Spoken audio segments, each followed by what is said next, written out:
Toronto police forces must fire their newest Muslim chaplain or risk having a bigoted Islamic fundamentalist advising their police forces. First, some background.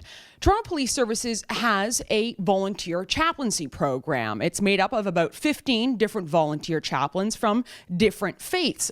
Officially, the role of the chaplain is to provide spiritual support for officers and act as a liaison between police and their respective communities. Now, chaplains don't carry a gun or wear a badge, but they are considered members of the police force.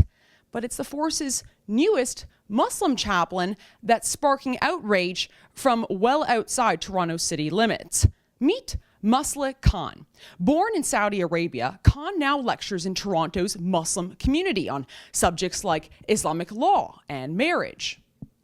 On October 26 of this year, Khan was officially appointed Muslim chaplain to the Toronto Police Force. The moment that Khan was appointed, Canada's mainstream media rushed to release glowing articles about the man and his high hopes for his new role.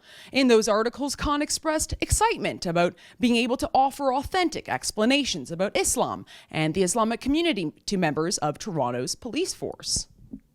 But one has to wonder if Khan's self-professed authentic explanation of Islam is the sort of stuff that Toronto's police that's tasked with enforcing Canadian law should be adhering to. Consider Khan's thoughts on marriage. In a March 2013 webinar entitled The Heart of the Home, The Rights and Responsibilities of a Wife, Khan presented several slides, including ones with these direct quotes. One reads, "A woman should ask her husband permission before leaving the home.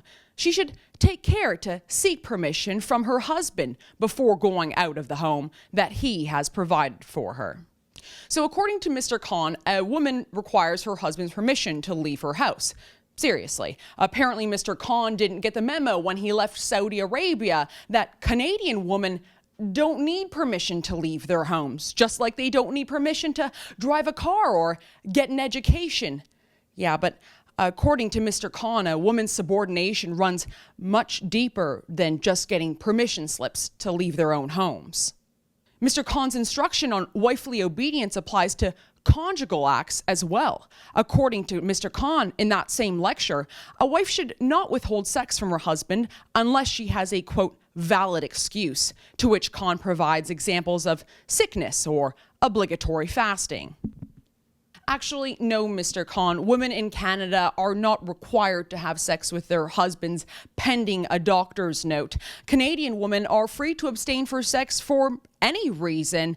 And unlike Saudi Arabia, where there is no law prohibiting marital rape, in Canada, we do have laws that say, even in marriage, a man cannot sexually assault a woman. Now, despite what I've just shown you, perhaps most reprehensibly, Mr. Khan, Toronto Police Service's newest Muslim chaplain, actually pointed to his Prophet Muhammad's marriage to a 9-year-old girl as somehow instructive to today's men. In a Q&A session at a mosque in Etobicoke, Ontario, Mr. Khan said that in certain circumstances, it is permissible to marry a 9-year-old girl. Here's Khan in 2015. What's the age here in Toronto or in Canada to get married? What's the minimum age? 16 with parental consent, right? You actually have to have a guardian to sign a document that allows you to get married at that age. When you're, I believe, 18, then you can do it on your own. In some parts of Europe, it's 15, okay? Some parts of Africa, it's even lower than that. Everywhere you go in the world, you're finding different ages. So what is the real age to get married if it's so different everywhere you go? The answer, it's our Prophet ﷺ at the age of puberty. So Mr. Khan knows the Canadian legal limits for marriage. It's 18 or 16 with parental consent. And yet Mr. Khan says it's not Canadian law or any other law across the world that's right, but Muhammad's law that's right. That by his definition, any woman, once she hits puberty, is of ripe age for marriage. And according to his previous lectures, well, if you're married, then you can't withhold sex from your husband. Well, I've got some news for you. If you're following Mr. Khan's orders, there's a good chance you'll be breaking the Canadian law. You see, it's actually illegal to have sex with anyone under the age of 16 in Canada. And no, it doesn't matter if she's gone through puberty or not. Folks, if you're concerned like I am that someone who holds these sorts of backwards views is now advising Toronto Police Services, I want you to sign our petition at firethebigot.com.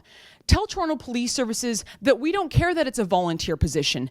This man, Mr. Khan, has absolutely no right to be on any sort of advisory role when it comes to our men and women who serve our communities, who are there to enforce and uphold Canadian law, not Sharia law. Sign at firethebigot.com. For TheRebel.media, I'm Faith Goldy.